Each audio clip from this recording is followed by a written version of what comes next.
بتعمل ايه؟ قاعد ماسك الموبايل وبكلمك وعلى ودني سخنت من الموبايل. طب ما تتكلم، انت مش لاقي حاجه تقولها؟ انت كويسه؟ اه الحمد لله. طب الحمد لله. ما تتكلم. ما عنديش حاجه اقولها. انا كمان مش لاقي حاجه اقولها. يبقى نقفل. انت شكلك مش عايز تكلمني خلاص يا بسيم. يا ست اتكلمي. بتعمل ايه؟ ماسك التليفون وسخن وودني سخنت وعرقت. البس الايربودز بتاعتك. باظت. باظت ازاي؟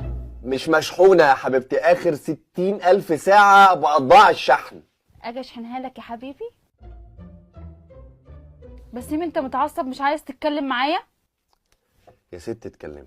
ما انا مش لاقي حاجه اقولها. يبقى نقفل. يبقى انت مش عايز تكلمني يا بسيم. يا ست اتكلمي اتكلمي. تعمل ايه؟